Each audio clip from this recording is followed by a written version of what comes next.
กดได้นะและอาจนำไปสู่การเสียชีวิตได้เนื่องจากคนที่มีอาการหรือมีอาการเล็กน้อยก็สามารถแพร่เชื้อโรคได้เพื่อเป็นการรักษาความปลอดภัยและป้องกันการแพร่ระบาดที่อาจจะเพิ่มขึ้นผู้เดินทางปิดบ้านต้องแยกตัวจากคนอื่นอย่างน้อย14 วันพร้อมจะแยกเครื่องใช้และห้องพักออกจากคนอื่นสวมใส่หน้ากากอนามัยตลอดเวลาที่ออกจากห้องพักมีระยะห่างจากกันตั้งแต่ 1.5 ถึง 2 เมตรหลีกเลี่ยงการใกล้ชิดสัมผัสคนอื่นล้างมือด้วยสบู่กับว่าเจลแอลกอฮอล์บางคนบ่ได้ติดบ้านก็สามารถใช้เทคโนโลยีในการสื่อสารสร้างความใกล้ชิดแต่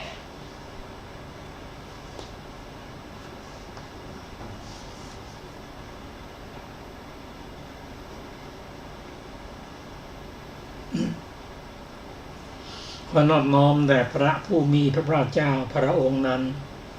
ซึ่งเป็นผู้ไกลจากกิเลสตรัสรู้ชอบได้โดยพระองค์เองสวัสดีครับท่านผู้ฟังที่เคารพครับท่านผู้ฟังรับฟังรายการศึกษาพระพุทธศาสนาตามพระไตรปิฎกมีเสนอแก่ท่านทุกวันอาทิตย์ตั้งแต่เวลา15 นาฬิกาถึง 16 นาฬิกาดำเนินรายการโดยกระผมพันเอกธนัทเดชะมีอาจารย์สรภาเดชะเป็นผู้ร่วมรายการวันนี้ได้นำมาไตรปิฎกฉบับมมร.หรือฉบับอรรถกถาเล่มที่ 41 มาศึกษากันในพระสูตรที่เราจะศึกษากันในวันนี้จะเป็นพระสูตรที่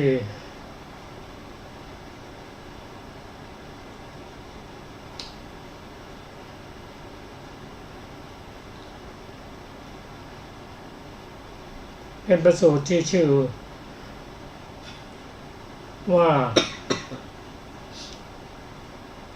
สัทธิวิหาริกของพระมหากัสสปะเถระสัทธิวิหาริกะของพระมหากัสสปะก็คือภิกษุที่พระมหากัสสปะเป็นอุปชายะหรือจะต้องเป็นภิกษุผู้บวชใหม่นั่นจะต้องรู้อยู่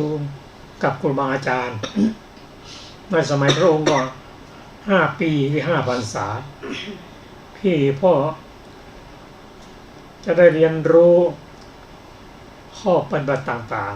ๆรวมทั้งกรรมฐานด้วยได้รับการชี้แจงต่างๆพอครบ5 ปีแล้ว5 พรรษาแล้วจึงสามารถที่จะออกปฏิบัติด้วยตนเองสัทธิวิหาริกของพระมหากัสสปะนั้นมีอยู่2 รูปด้วยกันรูปหนึ่งเป็นคนขยันเชื่อฟังอีกรูปหนึ่งเป็นคนเกียจคร้านส่วนพระมหากัสสปะนั้นเป็นพระมหาเถระเป็นผู้ที่พระพุทธองค์ทรงบวชให้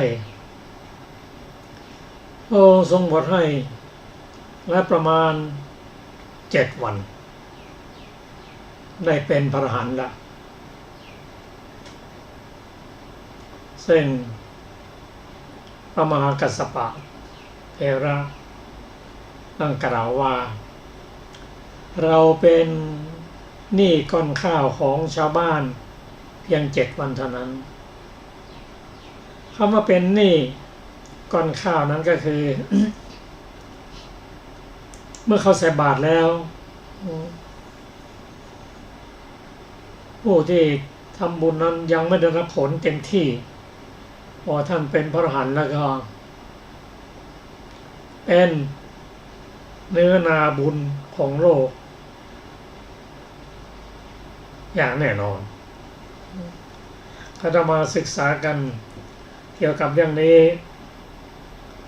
พระผู้เป็นเจ้าของเราประทับอยู่ที่กรุงสาวัตถี และพระองค์ทรงปรารภลูกศิษย์2 รูปนั้นขออภัยพระพุทธเจ้าทรงปรารภสัตธิวิหาริกของท่านมหากัสสปะตรัสพระธรรมเทศนานี้ว่าจรัญเจนาทิคัจฉยะเป็นต้นแปลว่าอยู่กับลูกศิษย์ที่ไม่ดีเป็นพาลอยู่คนเดียวดีกว่าดังที่เรียนให้ทราบว่าภิกษุผู้เกียจคร้านไม่ทำงานแต่เอาผลงานของภิกษุอื่นมาเป็นของตนก็อุปถากของพระเถระอาศัยอยู่ที่กรุงราชคฤห์อยู่ในถ้ำปิดเพลงภิกษุ2 รูปนี้รูปหนึ่งกระทำวัดโดยเคารพคือดูแลพระอาจารย์โดยเคารพอีกรูปหนึ่งเป็นบุคคลที่เกียจคร้านไม่ทำงานแต่ชอบเอาผลงานของภิกษุรูปหนึ่งมาเป็นของตนเอง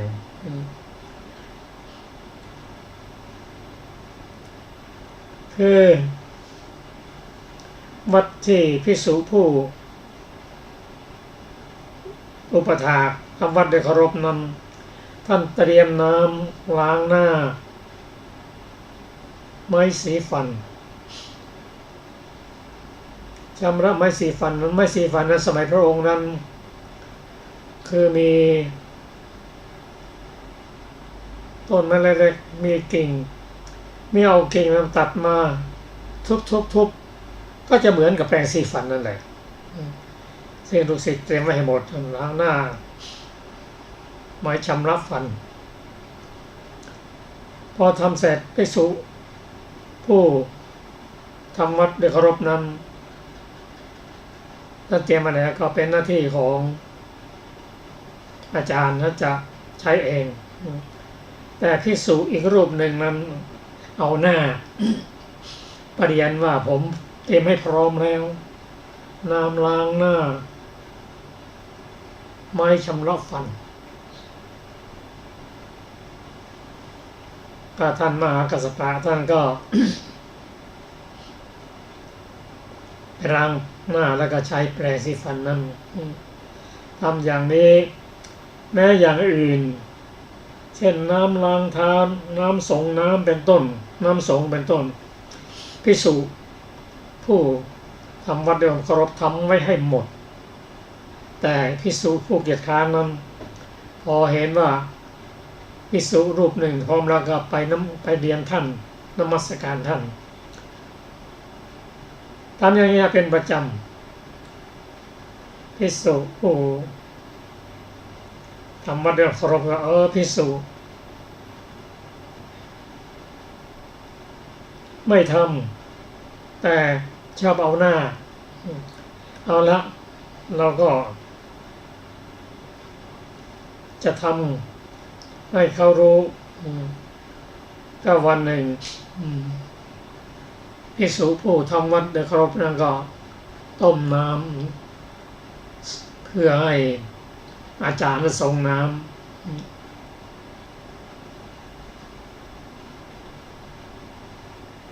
พอเสียไม่พร้อมแล้วก็เอาไว้หลังซุ้มแล้วมีทางน้ำอีกทางหนึ่งอยู่ในซุ้มมีน้ำนิดหน่อยน้ำร้อนนิดหน่อยก็น้ำร้อนที่อยู่หลังซุ้มนั่นก็มีไอลอยขึ้นภิกษุผู้ เกียจคร้านนั่นก็ไปนมัสการอาจารย์น้ำสงนั้นพร้อมแล้วนิมนต์ท่านส่งน้ำแทนก็เดินไปพร้อมกับ ระมหากัสสปะไปด้วยกันพอไปถึงในห้องน้ำเจอถังเปล่ามีน้ำนิดหน่อยก็ไหนว่าเธอว่าน้ำพร้อมแล้วไม่ใช่หรือภิกษุก็กล่าวโฆษณาว่าท่านนี้ทำไม่ถูกต้องก็รีบไปโรงต้มน้ำปรากฏว่าน้ำที่ต้มก็ไม่มีก็คว้าถังไปยังแม่น้ำให้เจ้าน้ำนั้นมาต้มถวายภิกษุอีกรูปหนึ่งเด็กขยันนั้นก็ยกถังน้ำไว้ในซุ้มท่านก็ส่งน้ำท่านก็คิดออกว่า ลูกศิษย์คนนี้เกียจคร้านชอบเอาผลงานของคนอื่นมาทำมาเป็นของตนท่านก็อบรมสั่งสอนว่าทำอย่างนี้ไม่ดีงานไม่ใช่ของตนนำมาเป็นของตนนั้นไม่ดีอย่าไปทำเลยแกฟังแล้วคิดนึกว่าจะเชื่อฟังไม่เชื่อฟังกลับไปเพ่งโทษเพื่อนและเพ่งโทษท่านพระเถระว่าท่านอาจารย์เอาเรื่องน้ำแค่นี้มาเป็นเรื่องเป็นราว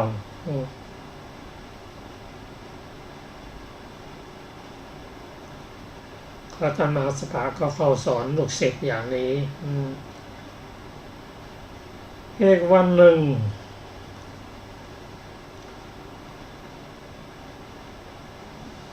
ท่านพระมหากัสสปะ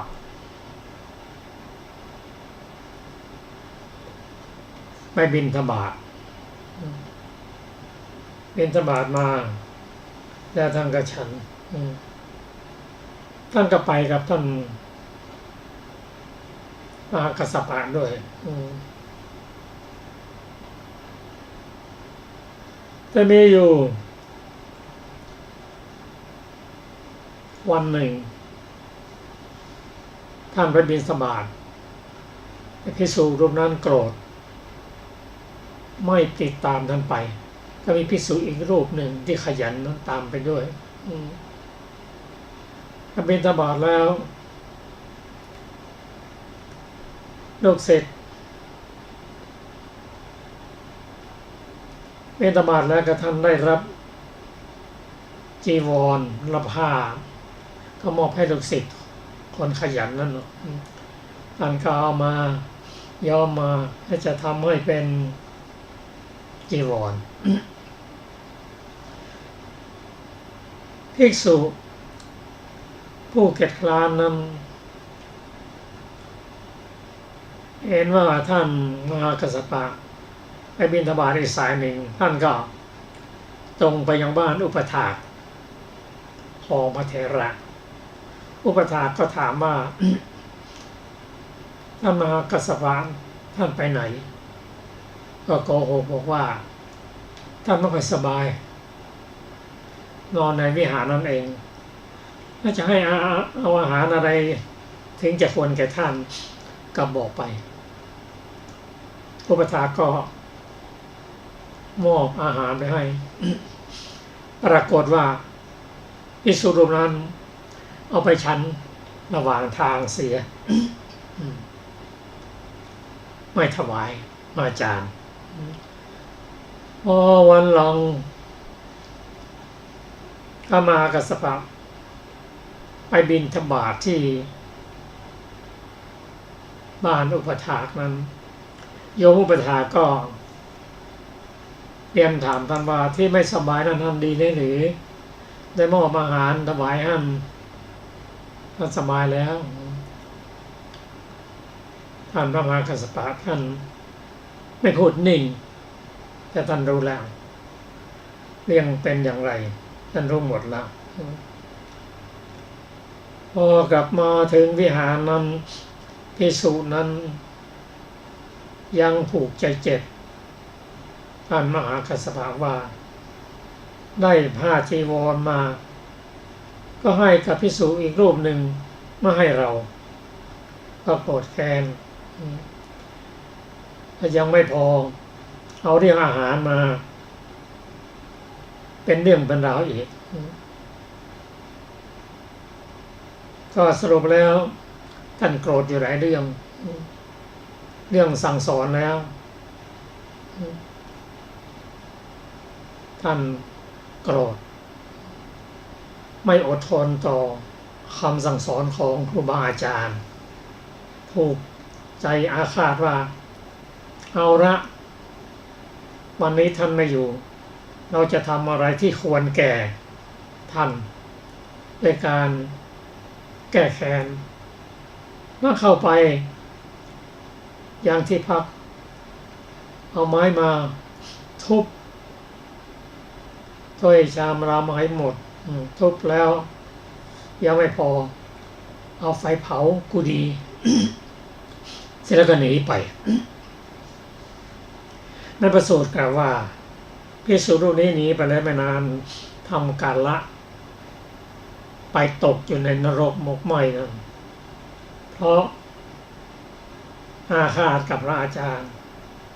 ไม่ทนต่อคำสั่งสอนของอาจารย์ผู้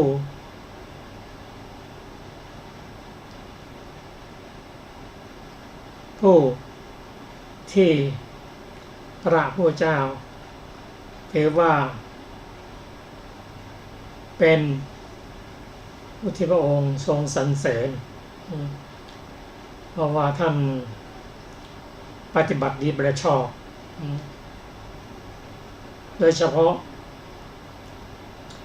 วันที่มีการแลกเปลี่ยนผ้าสังฆติในวันที่พบกับพระพุทธเจ้าพระองค์ทรงบวชให้โดยใช้คำสั่งสอน3 ประการวันที่ วันนั้นมีการแลกเปลี่ยนผ้าสังฆติซึ่งโดยพระมหากรุณาธิคุณพระองค์ตรัสว่ากัสสปะสังฆติของเธอนั้นอ่อนนุ่มดีท่านได้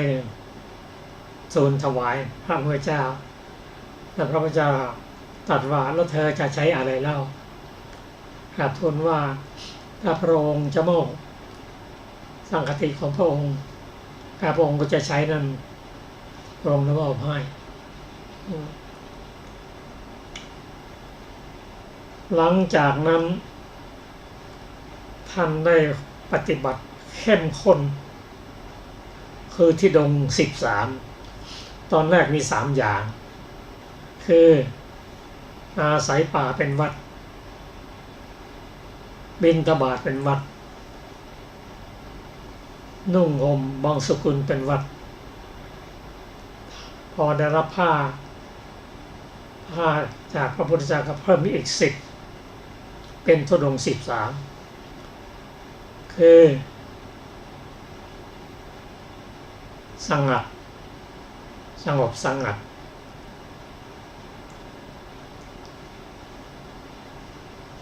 วิเวก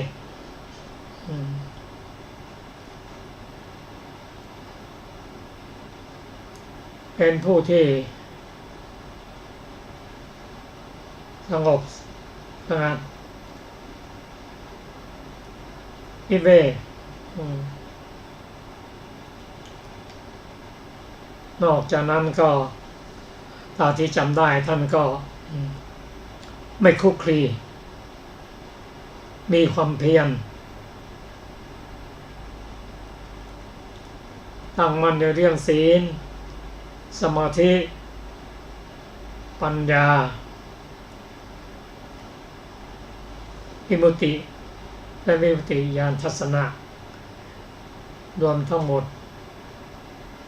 13 รายการต้องกราบขออภัยที่กล่าวไว้ไม่ครบเมื่อสัตถิหาริกได้กระทำต่ออุปชายะอย่างนี้วันหนึ่งภิกษุที่อยู่ในกรุงราชคฤห์นั้น มีความประสงค์จะไปเฝ้าพระพุทธเจ้าก็ไปเฝ้าพระองค์ที่ เจตวันวิหารพระพุทธเจ้าได้ตรัสถามถึงพระมหากษัตริย์มหากัสสปะว่ามหากัสสปะผู้บุตรของเราสบายดีหรือภิกษุกราบทูลทั้งหมดตลอดจนเรื่องต่างๆที่ภิกษุนั้นอาฆาตเอาก็ดีแล้วก็หนีไปพระพุทธเจ้าทรงทราบเรื่องนี้แล้วก็ได้กล่าวกับภิกษุว่าภิกษุผู้นี้ไม่ใช่จะกระทำต่อมหากษัตริย์ผู้ทรมานชาติพิธนาชาติอื่นก็ทำแล้วก็ทรงเล่าเรื่องอดีตให้ภิกษุฟังรายละเอียดนั้นก็ขอเชิญอาจารย์สุรภาค่ะสวัสดีค่ะท่านผู้ฟังทุกท่านเรื่องนกขมิ้นกับลิงวิวาทกันในอดีตการเมื่อพระเจ้าพรหมทัตครองราชสมบัติอยู่ในกรุงพาราณสีนกขมิ้นตัวหนึ่งทำรังอยู่ในหิมวันตประเทศต่อมาวันหนึ่งเมื่อฝนกำลังตก ลิงตัวหนึ่งสถานอยู่เพราะความหนาวได้ไปยังประเทศนั้นนกขมิ้นเห็นลิงนั้นจึงกล่าวคาถาว่านอนศีรษะและมือเท้าของท่านก็มีเหมือนมนุษย์เมื่อเช่นนั้นเพราะโทษอะไรหนอเรือนของท่านจึงไม่มีลิงคิดว่ามือและเท้าของเรามีอยู่ก็จริงถึงกระนั้นเราพิจารณาแล้วพึงกระทำเรือนด้วยปัญญานั้นของเราย่อมไม่มีใครจะประกาศเนื้อความนั้นจึงกล่าวคาถานี้ว่านกขมิ้นศีรษะและมือเท้าของเราย่อมมีเหมือนของมนุษย์บัณฑิตทั้งหลายกล่าวว่าปัญญาใดประเสริฐในมนุษย์ทั้งหลายปัญญานั้นย่อมไม่มีแม้แก่เราลำดับนั้นเมื่อนกขมิ้นจะติเตียนลิงนั้นว่าการอยู่ครองเรือนจักสำเร็จแก่ท่านผู้เห็นปานี้ได้อย่างไรจึงกล่าวสองคาถานี้ว่าสุขภาพย่อมไม่มีแก่บุคคลผู้มีจิตไม่มั่นคงมีจิตเบาหรือกลับกรอกมักประทุษร้ายมิตรมีปกติไม่ยั่งยืนเป็นนิจท่านนั้นจงกระทำอานุภาพเถิดจงเป็นไปล่วงความเป็นปกติของตนเสียจงกระทำกระท่อมเป็นที่ป้องกันหนาวและลมเถิดกระบี่ลิงคิดว่านกขมิ้นตัวนี้ย่อมกระทำเราให้เป็นผู้มีจิตไม่มั่นคงมีจิตเบามักประทุษร้ายมิตรมีปกติไม่ยั่งยืนบัดนี้เราจักแสดงความที่เรามักเป็นผู้ประทุษร้ายมิตรต่อมันจึงขยี้รังโปรยลงแล้วนกขมิ้นเมื่อลิงนั้นจับเอารังอยู่นั่นแหละหนีออกไปโดยข้างหนึ่งแล้วทรงประมวลชาดกพระศาสดาครั้นทรงนำพระธรรมเทศนานี้มาแล้วทรงประมวลชาดกว่าลิงในการนั้นได้เป็นภิกษุผู้ประทุษร้ายกุดีในบัดนี้นกขมิ้นคือกัสสปะครั้นประมวลชาดกมาแล้วจึงตรัสว่าอย่างนั้นภิกษุทั้งหลายภิกษุนั้นประทุษร้ายกุดีในบัดนี้เท่านั้นหาไม่ได้แม้ในการก่อนภิกษุนั้นโกรธในเพราะโอวาทแล้วก็ประทุษร้ายกุดีแล้วเหมือนกันการอยู่ของกัสสปะบุตรของการอยู่ของกัสสปะบุตรเราคนเดียวเท่านั้นดีกว่าการอยู่ร่วมกับคนพาลผู้เห็นปานนั้นดังนี้แล้วตรัสพระคาถานี้ว่าถ้าบุคคลเมื่อเที่ยวไปไม่พึงประสบสหายผู้ประเสริฐกว่าผู้เช่นกับด้วยคุณของตนไซร้พึงนำการเที่ยวไปคนเดียวให้มั่นเพราะว่าคุณเครื่องเป็นสหายย่อมไม่มีในเพราะคนพาลแก้อัดบรรดาบทเหล่านั้นในบทว่าจรังบัณฑิตพึงทราบการเที่ยวไปด้วยใจไม่เกี่ยวกับการเที่ยวไปด้วยอิริยาบถอธิบายว่าเมื่อแสวงหากัลยาณมิตรบาทพระคาถาว่าสยังสัทิสมัตตโนความว่าถ้าไม่พึงได้สหายผู้ยิ่งกว่าหรือผู้แม้กันด้วยคุณ หรือศีลสมาธิปัญญาของตนบทว่าเอกจริยังความว่าก็ในสหายเหล่านั้นบุคคลเมื่อได้สหายผู้ดีกว่าย่อมเจริญด้วยคุณทั้งหลายมีศีลเป็นต้นเมื่อได้สหายผู้เช่นกันย่อมไม่เสื่อมจากคุณทั้งหลายมีศีลเป็นต้นแต่เมื่ออยู่โดยร่วมกันกับสหายที่เลวทำการสมโภคและบริโภคโดยความเป็นพวกเดียวกันย่อมเสื่อมจากคุณทั้งหลายมีศีลเป็นต้นเพราะเหตุนั้นพระผู้มีพระภาคเจ้าจึงตรัสคำนี้ว่าบุคคลผู้เห็นปานนั้นอันบัณฑิตไม่พึงเสพไม่พึงคบไม่พึงเข้าไปนั่งใกล้เว้นไว้แต่ความเอ็นดูเว้นไว้แต่ความอนุเคราะห์เพราะเหตุนั้นหากบุคคลอาศัยความการุณคิดว่าบุคคลนี้อาศัยเราจักเจริญด้วยคุณทั้งหลายมีศีลเป็นต้นไม่หวังตอบแทนอยู่ซึ่งวัตถุอะไรจากบุคคลนั้นชื่อว่าย่อมอาจสงเคราะห์บุคคลนั้นได้การอาศัยความการุณสงเคราะห์ดังนี้นั้นเป็นการดีถ้าไม่อาจจะสงเคราะห์อย่างนั้นได้พึงทำความเที่ยวไปผู้เดียวให้มั่นคือว่าทำความเป็นคนโดดเดี่ยวเท่านั้นให้มั่นอยู่แต่ผู้เดียวในอิริยาบถทั้งปวงถามว่าเพราะเหตุอะไรตอบว่าเพราะคุณเครื่องเป็นสหายย่อมไม่มีในชนพาลอธิบายว่าจุลศีลมัชฌิมศีลมหาศีลกถาวัตถุ10ธุดงคคุณ13วิปัสสนาคุณมรรค4ผล4วิชชา3อภิญญา6ชื่อว่าคุณเครื่องเป็นสหายคุณเครื่องเป็นสหายนี้ย่อมไม่มีเพราะอาศัยคนพาลในการจบเทศนาอาคันตุกะภิกษุบรรลุโสดาปัตติผลแล้วชนแม้เหล่าอื่นเป็นอันมากก็บรรลุอริยผลทั้งหลายมีโสดาปัตติผลเป็นต้นเทศนาได้เป็นไปกับด้วยประโยชน์แก่มหาชนดังนี้แลจบเรื่องสัพทิวิหาริกของพระมหากัสสปะเถระท่านผู้ฟังครับจากพระสูตรสูตรนี้ มีข้อความ ที่กล่าวไว้ว่าบุคคลเมื่อได้สหายผู้ดีกว่าย่อมเจริญด้วยคุณทั้งหลายมีศีลเป็นต้นแต่เมื่อได้สหายผู้เสมอกันย่อมไม่เสื่อมจากคุณทั้งหลายมีศีลเป็นต้นแต่เมื่ออยู่ร่วมกับคนกับหรือสหายที่เลวกว่าย่อมทำการสมโภคะและบริโภคในความหรือเมื่อได้กับร่วมกับสหายที่เสมอกันแล้วอยู่ร่วมกันแล้วย่อมเสื่อมจากคุณทั้งหลายมีศีลเป็นต้นอันนี้ก็เป็นข้อคิดจากพระสูตรนี้ขอเชิญพระสูตรต่อไปเรื่องอานนทเศรษฐีข้อความเบื้องต้นพระศาสดาเมื่อประทับอยู่ในกรุงสาวัตถีทรงปรารภอานนทเศรษฐีตรัสพระธรรมเทศนานี้ว่าปุตตามัตถิธนมัตถิเป็นต้นอานนท์เศรษฐีสั่งสอนบุตรให้ตรณีได้ยินว่าในกรุงสาวัตถีเศรษฐีชื่ออานนท์มีสมบัติประมาณ80โกฏแต่เป็นคนตรณีมากอานนท์เศรษฐีนั้นให้พวกญาติประชุมการทุกกึ่งเดือนแล้วกล่าวสอนบุตรของตนผู้ชื่อว่ามูลสิริใน3เวลาอย่างนี้ว่าเจ้าอย่าได้ทำความสำคัญว่าทรัพย์40โกฏนี้มากเจ้าไม่ควรให้ทรัพย์ที่มีอยู่ควรยังทรัพย์ใหม่ให้เกิดขึ้นเพราะเมื่อบุคคลทำกหาปณะแม้หนึ่งให้เสื่อมไป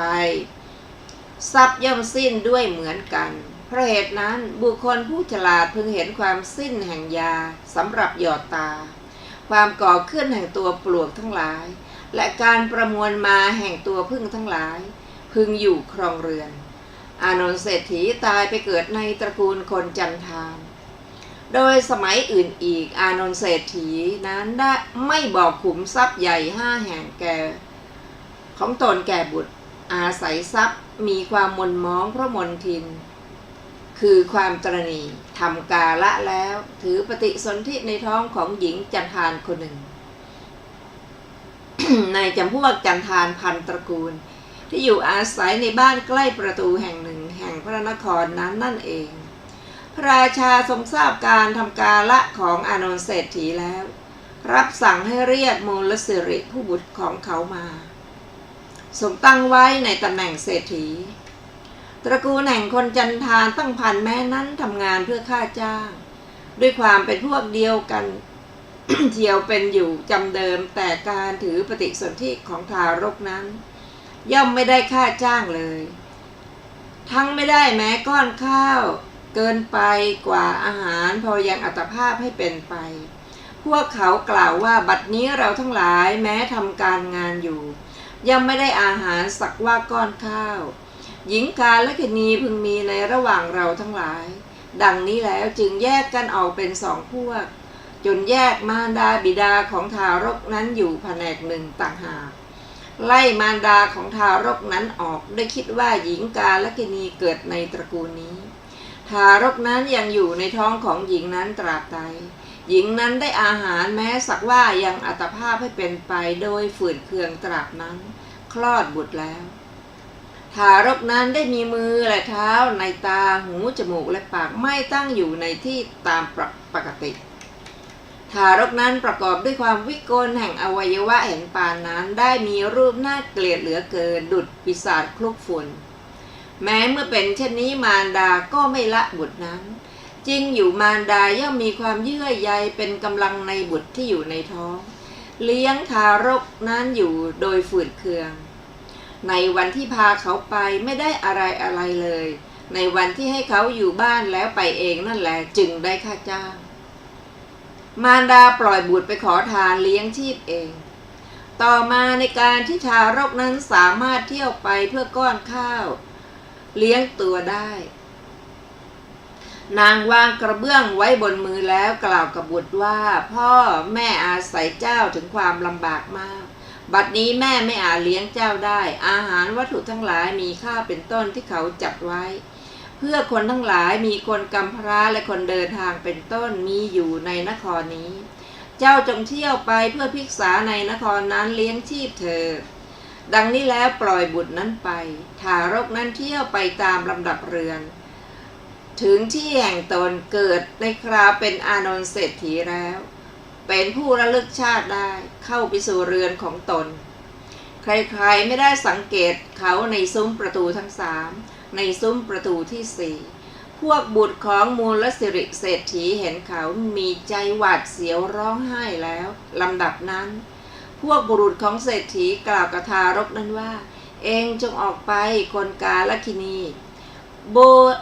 โบยพลางนำออกไปโยนไว้ที่กองหยากเยื่อพระศาสดาทรงแสดงธรรมแก่มูลสิริเศรษฐีพระศาสดามีพระอานนท์เถระเป็นปัจฉาสมณะเสด็จบิณฑบาตถึงที่นั้นแล้วทอดพระเนตรดูพระเถระอันพระเถระนั้นทูลถามแล้วตรัสบอกพฤติการนั้นพระเถระให้เชิญมูลสิริเศรษฐีมาแล้วหมู่มหาชนประชุมกันพระศาสดาตรัสเรียกมูลสิริเศรษฐีมาแล้วตรัสถามว่าท่านรู้จักทารกนั่นไหมเมื่อมูลสิริเศรษฐีนั้นทูลว่าไม่รู้จักจึงตรัสว่าทารกนั้นคืออานนท์เศรษฐีผู้บิดาของท่าน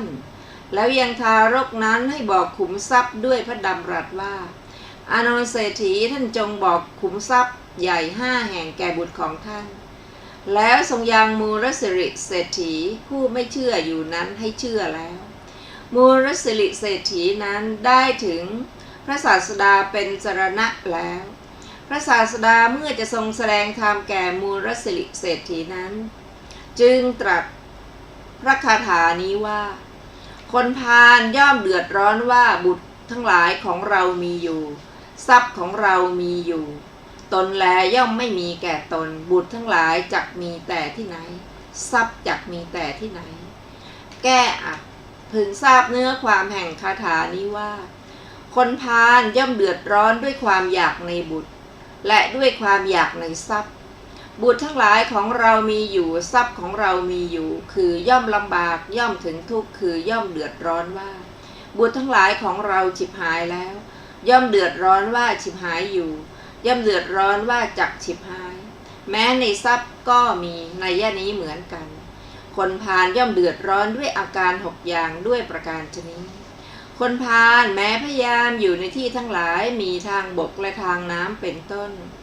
ทั้งกลางคืนและกลางวันโดยประการต่างๆด้วยคิดว่าเราจักเลี้ยงบุตรทั้งหลายชื่อว่าย่อมเดือดร้อนแม้ทำกรรมทั้งหลายมีการทำนาและการค้าขายเป็นต้นด้วยคิดว่าเราจักยังทรัพย์ให้เกิดขึ้นชื่อว่าย่อมเดือดร้อนเหมือนกันก็เมื่อเขาเดือดร้อนอยู่อย่างนั้นตนแลชื่อว่าย่อมไม่มีแก่ตนเมื่อเขาไม่อาจทำคนที่ถึงทุกข์ด้วยความคับแค้นนั้นให้ถึงสุขได้แม้ในปัจจุบันการตนของเขาแลชื่อว่า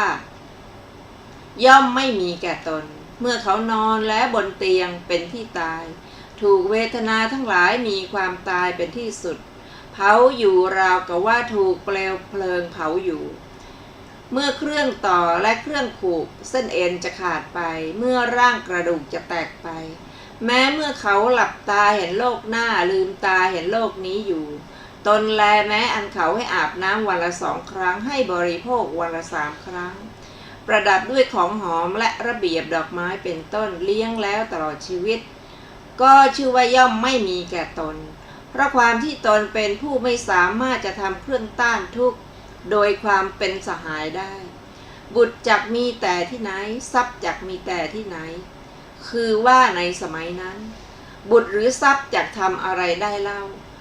แม้เมื่ออานนท์เศรษฐีไม่ให้อะไรแก่ใคร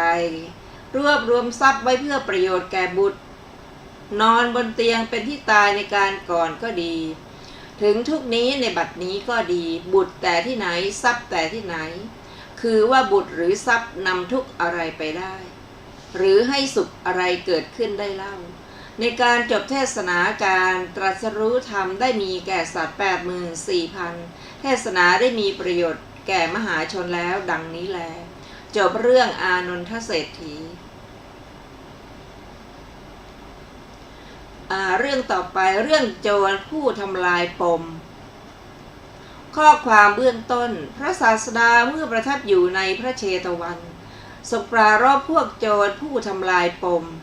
ตรัสพระธรรมเทศนานี้ว่าโยพาโลมัญญตีพานยังเป็นต้น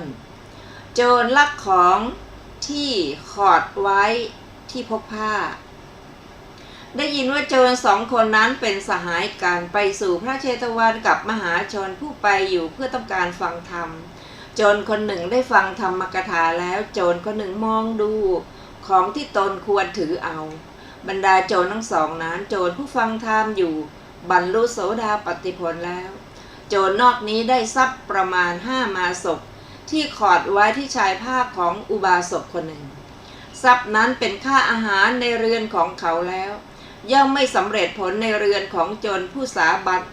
โสดาบันนอกนี้ครั้งนั้นโจรผู้สหายกับภรรยาของตนเมื่อจะเย้ยจะหยันโจรผู้โสดาบันนั้นจึงกล่าวว่าท่านไม่ยังแม้ค่าอาหารให้สำเร็จในเรือนของตนเพราะความที่คนฉลาดเกินไปสหายผู้โสดาบันนอกนี้คิดว่าเจ้าคนนี้ย่อมสำคัญความที่คนเป็นบัณฑิตด้วยความเป็นพาลทีเดียวหนอเพื่อจะกราบทูลความเป็นไปนั้นแด่พระศาสดาจึงไปสู่พระเชตวันกับญาติทั้งหลายกราบทูลว่าผู้รู้สึกตัวว่าโง่ย่อมเป็นบัณฑิตได้พระศาสดาเมื่อจะทรงแสดงธรรมแก่เขาจึงตรัสพระคาถานี้ว่าบุคคลใดโง่ย่อมสำคัญความที่แห่งตนเป็นคนโง่บุคคลนั้นจะเป็นบัณฑิตเพราะเหตุนั้นได้บ้างส่วนบุคคลใดเป็นคนโง่มีความสำคัญว่าตนเป็นบัณฑิตบุคคลนั้นแลเราเรียกว่าคนโง่แก้อัดบรรดาบทเหล่านั้น2 บทว่าโยพาโลความว่าบุคคลใดเป็นคนโง่คือไม่ใช่เป็นบัณฑิตย่อมสำคัญคือความย่อมสำคัญคือย่อมรู้ความที่ตนเป็นคนโง่คือความเป็นคนเขลานั้นด้วยตนเองว่าเราเป็นคนเขลา2 บทว่าเตนะโสความว่าด้วยเหตุนั้น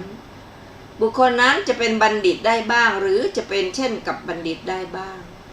ก็เขารู้อยู่ว่าเราเป็นคนโง่เข้าไปนั่งใกล้คนอื่นซึ่งเป็นบัณฑิตอันบัณฑิตนั้นกล่าวสอนอยู่พร่ำสอนอยู่เพื่อประโยชน์แก่ความเป็นบัณฑิตเรียนเอาโอวาทนั้นแล้วย่อมเป็นบัณฑิตหรือเป็นบัณฑิตกว่าได้2 บทว่าสเวภาโวความว่าขออภัยสเวภาโลความว่าส่วนบุคคลใดเป็นคนโง่อยู่เป็นผู้มีความสำคัญว่าตนเป็นบัณฑิตถ่ายเดียวอย่างนั้นว่าคนอื่นใครเล่าจะเป็นพหูสูตรเป็นธรรมกถึกทรงวินัยมีวาทะกล่าวคุณเครื่องขจัดกิเลสเช่นกับด้วยเรามีอยู่บุคคลนั้นไม่เข้าไปนั่งใกล้บุคคลอื่นซึ่งเป็นบัณฑิตย่อมไม่เรียนปริยัติเลยย่อมไม่บำเพ็ญข้อปฏิบัติย่อมถึงความเป็นคนโง่โดยส่วนเดียวแท้บุคคลนั้นย่อมเป็นเหมือนโจรทำลายปมฉะนั้นเพราะเหตุนั้นพระผู้มีพระภาคเจ้าจึงตรัสคำนี้ว่าสเวภาโลติวุจติในการจบเทศนามหาชนพร้อมด้วยญาติทั้งหลายของโจรผู้โสดาบันนอกนี้บรรลุโสดาปัตติผลแล้วดังนี้แหละจบเรื่องโจรผู้ทำลายปมเรื่องต่อไปเรื่องพระอุทายีเถระข้อความเบื้องต้นพระศาสดาเมื่อประทับอยู่ในพระเชตวันทรงปรารภพระอุทายีเถระตรัสพระธรรมเทศนานี้ว่ายาวชีวัมปิเจพาโลเป็นต้นคนไม่รู้มักถือตัวได้ยินว่าพระอุทายีเถระนั้นเมื่อพระเถระผู้ใหญ่หลีกไปแล้วไปสู่โรงธรรมแล้วนั่งบนธรรมาสน์ต่อมาวันหนึ่งพวกภิกษุอาคันตุกะเห็นพระอุทายีเถระนั้นแล้วเข้าใจว่าภิกษุนี้จักเป็นพระมหาเถระผู้พหูสูตรจึงถามปัญหาปฏิสังยุตด้วยขันธ์เป็นต้นแล้วติเตียนท่านผู้ไม่รู้อยู่ซึ่งพระพุทธวจนะอะไรว่านี่พระเถระอะไรอยู่ในวิหารเดียวกันกับพระพุทธเจ้ายังไม่รู้ธรรมแม้สักว่าขันธ์ธาตุและอายตนะดังนี้แล้วจึงกราบทูลความเป็นไปนั้นแด่พระตถาคตลำดับนั้นพระศาสดาเมื่อจะทรงแสดงธรรมแก่พวกภิกษุอาคันตุกะนั้นจึงตรัสพระคาถานี้ว่าถ้าคนพาลเข้าไปนั่งใกล้บัณฑิตอยู่แม้จนตลอดชีวิตเขาย่อมไม่รู้ธรรมเหมือนทัพพีไม่รู้รสแกงฉะนั้นพึงทราบเนื้อความแห่งพระคาถานี้ว่าชื่อว่าคนพาลนี้เข้าไปนั่งใกล้บัณฑิตแม้จนตลอดชีวิตย่อมไม่รู้ปริยัติธรรมอย่างนี้ว่านี้เป็นพระพุทธพจน์มีประมาณเท่านี้หรือซึ่งปฏิบัติธรรมและปฏิเวทธรรมอย่างนี้ว่าธรรมนี้เป็นเครื่องอยู่ธรรมนี้เป็นมัญญาตนี้เป็นโคจรกรรมนี้เป็นไปกับด้วยโทษกรรมนี้หาโทษไม่ได้กรรมนี้ควรเสพกรรมนี้ไม่ควรเสพสิ่งนี้พึงแทงตลอดสิ่งนี้ควรกระทำให้แก้ถามว่าเหมือนอะไรแต่แก้ว่าเหมือนทัพพีไม่รู้รสแกงฉะนั้นอธิบายว่าเหมือนอย่างว่าทัพพีแม้คนแกงต่างชนิดมีประการต่างๆอยู่จนกร่อนไปย่อมไม่รู้รสแกงป่านี้รสเค็มนี้รสจืดนี้รสขมนี้รสขื่นนี้รสเผ็ดนี้รสเปรี้ยวนี้รสฝาดฉันใดคนพาลเข้าไปนั่งใกล้บัณฑิตตลอดชีวิตย่อมไม่รู้ธรรมมีประการดังกล่าวแล้วฉะนั้นเหมือนกันในการจบเทศนาจิตของพวกภิกษุอาคันตุกะหลุดพ้นแล้วจากอาสวะทั้งหลายดังนี้แลจบเรื่องพระอุทายีเถระเรื่องต่อไปชื่อเรื่องภิกษุชาวเมืองปาฐาข้อความเบื้องต้นพระศาสดาเมื่อประทับอยู่ในพระเชตวันทรงปรารภภิกษุชาวเมืองปาฐาประมาณ30รูปตรัสพระธรรมเทศนานี้ว่ามุหุตตมะปิเจวินยูเป็นต้นภิกษุสมาทานธุดงค์ความพิสดารว่าพระผู้มีพระภาคเจ้าทรงแสดงธรรมคราวแรกในชัด แห่งป่าไร่ฝ้ายแก่สหาย30นั้นผู้แสวงหาหญิงอยู่ในการนั้นสหายทั้งหมดเที่ยวถึงความเป็นเอหิภิกขุเป็นผู้ทรงบาทและจีวรอันสำเร็จแล้วด้วยฤทธิ์สมาทานธุดงค์13ประพฤติอยู่โดยล่วงไปแห่งกาลนานเข้าไปเฝ้าพระศาสดาแม้อีกฟังอนามตักขธรรมเทศนาบรรลุพระอรหันต์แล้วอาสนะนั้นนั่นเองภิกษุทั้งหลายสนทนากันในธรรมสภาว่าน่าอัศจรรย์หนอภิกษุเหล่านี้รู้แจ้งธรรมพลันทีเดียวพระศาสดาทรงสดับคาถานั้นแล้วตรัสว่าภิกษุทั้งหลายไม่ใช่แต่ในบัดนี้เท่านั้นแม้ในการก่อนภิกษุเหล่านี้เป็นนักเลงเป็นสหายกันประมาณ30 คนฟังธรรมเทศนาของสุกรชื่อมหาตุนทิละในตุนทิละชาดกรู้แจ้งธรรมโดยฉับพลันทีเดียวสมาทานศีล5แล้วพระอุปนิสัยนั้นนั่นเองเขาเหล่านั้นจึงบรรลุพระอรหันต์ณอาสนะที่ตนนั่งแล้วทีเดียวในการบัดนี้ดังนี้แล้วเมื่อจะทรงแสดงธรรมจึงตรัสพระคาถานี้ว่าถ้าวินยูชนเข้าไปนั่งใกล้บัณฑิตแม้ครู่เดียวเขาย่อมรู้แจ้งธรรมโดยฉับพลันเหมือนลิ้นรู้รสแกงฉะนั้นแก้อ่ะพึงทราบเนื้อความแห่งพระคาถานี้ว่าถ้าวินยูชนคือว่าบุรุษผู้เป็นบัณฑิตเข้าไปนั่งใกล้บัณฑิตอื่นแม้ครู่เดียวเขาเรียนอยู่สอบสวนอยู่ในสำนักบัณฑิตอื่นนั้นชื่อว่าย่อมรู้แจ้งปริยัติธรรมโดยพลันทีเดียวแต่นั้นเขาให้บัณฑิตบอกกรรมฐานแล้วเพียรพยายามอยู่ในข้อปฏิบัติเป็นบัณฑิตย่อมรู้แจ้งแม้โลกุตรธรรมพลันทีเดียวเหมือนบุรุษผู้มีชิวหาประสาทอันโรคไม่กำจัดแล้วพอวางอาหารลงที่ปลายลิ้นเพื่อจะรู้รสย่อมรู้รสอันต่างด้วยรสเค็มเป็นต้นฉะนั้นในการจบเทศนาภิกษุเป็นอันมากบรรลุพระอรหันต์แล้วดังนี้แลจบเรื่องภิกษุชาวเมืองปาฐาเรื่องต่อไปชื่อเรื่องสุปพุทธกุฏติข้อความเบื้องต้นพระศาสดาเมื่อประทับอยู่ในพระเวฬุวันทรงปรารภบุรุษโรคเรื้อนชื่อว่าสุปพุทธะตรัสว่าธรรมเทศนานี้ว่าจรันติภาลาทุเมธาเป็นต้นสุปพุทธะกราบทูลคุณวิเศษแด่พระศาสดาเรื่องสุปพุทธานี้มาแล้วในอุทานนั่นแลก็ในการนั้นสุปพุทธกุฏตินั่งอยู่ที่ท้ายบริษัทฟังธรรมเทศนาของพระผู้มีพระภาคเจ้าบรรลุโสดาปัตติผลปรารถนาจะกราบทูลคุณที่คนได้แล้วแด่พระศาสดาแต่ไม่อาจเพื่อจะยังลงในท่ามกลางบริษัทได้ไปยังวิหารในเวลามหาชนถวายบังคมพระศาสดากลับไปแล้ว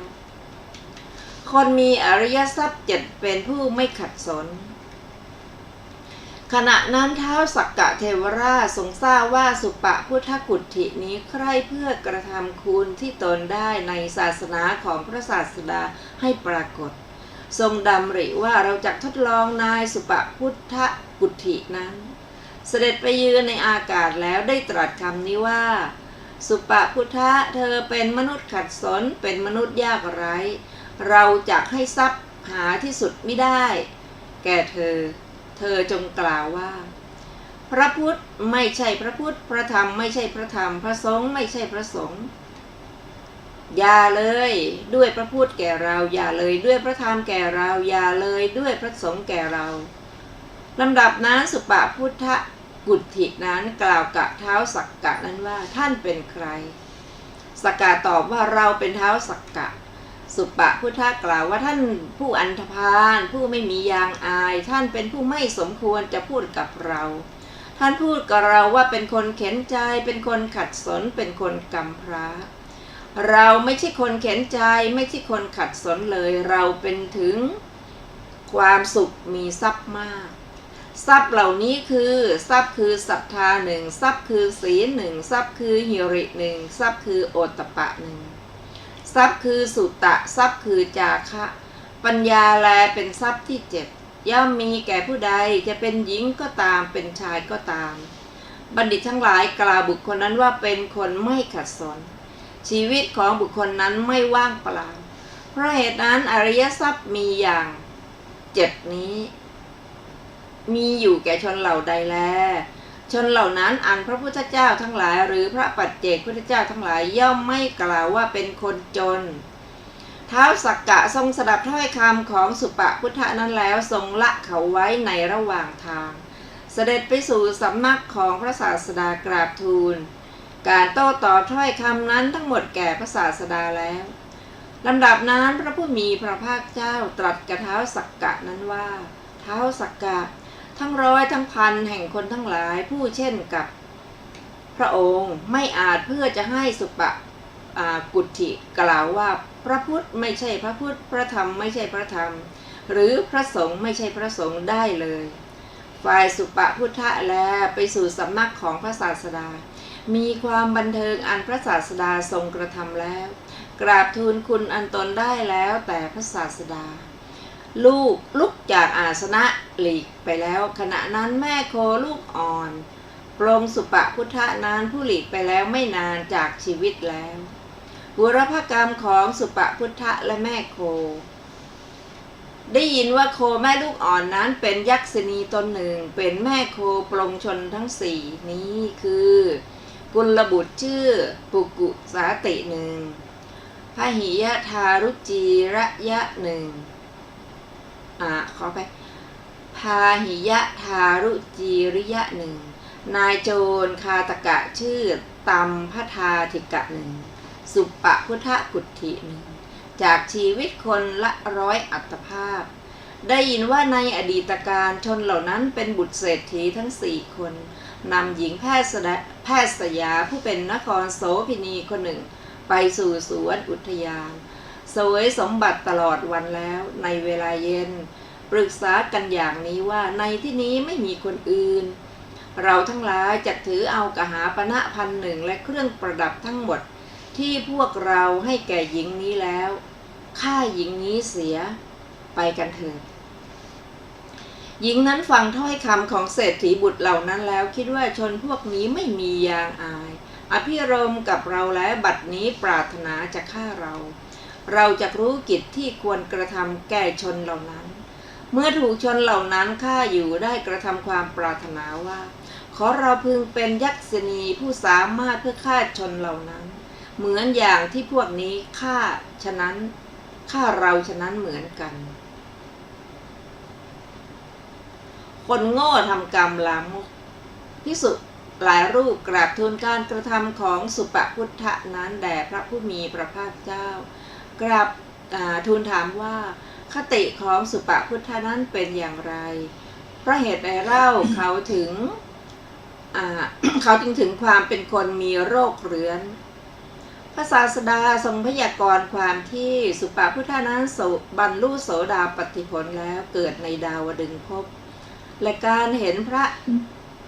ตัคระสีขีปัจเจกพุทธเจ้าถมน้ำลายแล้วหลีกไปทางซ้าย1ไม่แล้วในนรกตลอดกาลนานโดยวิบากที่เหลือถึงความเป็นคนมีโรคเรื้อนในบัดนี้แล้วตรัสว่า ภิกษุทั้งหลาย ขอไปสัตว์เหล่านี้เที่ยวกระทำกรรมมีผลเผ็ดร้อนแก่ตนเองแลดังนี้แล้วเมื่อจะทรงสืบอนุสนธิแสดงธรรมให้ยิ่งขึ้นจึงตรัสพระคาถานี้ว่าชนพาลทั้งหลายมีปัญญาสามีตนเป็นดังข้าศึกเที่ยวทำกรรมลามกซึ่งมีผลเผ็ดร้อนอยู่แก้อัดบรรดาบทเหล่านั้นบทว่าจรันติความว่าเที่ยวกระทำอกุศลชายเดียวด้วยอิริยาบถ4อยู่ชนทั้งหลายผู้ไม่รู้ประโยชน์ในโลกนี้และประโยชน์ในโลกหน้าข้อว่าพานในบทนี้ในบทว่าพาลานี้บทว่าทุมเมธาคือมีปัญญาเคล้าบทว่าอมิเตเนวะความว่าเป็นราวกับว่าผู้มีเวรมิใช่ผู้มิใช่มิตรบทว่ากระตุกกับพลังความว่ามีผลเข้มแข็งคือมีทุกข์เป็นผลในเวลาจบเทศนาชนเป็นอันมากบรรลุอริยผลทั้งหลายมีโสดาปัตติผลเป็นต้นดังนี้แลช จบเรื่องสุปพุทธกุฏิท่านผู้ฟังที่เคารพค่ะวันนี้รายการศึกษาพระพุทธศาสนาตามพระไตรปิฎกก็ได้หมดเวลาลงแล้วขอขอบคุณทุกท่านที่ได้ร่วมศึกษาด้วยกันเราจะมาศึกษาต่อกันใหม่ในวันอาทิตย์หน้าเวลาเดียวกันนี้ขอมีความสุขสวัสดีทุกท่านค่ะสวัสดีค่ะ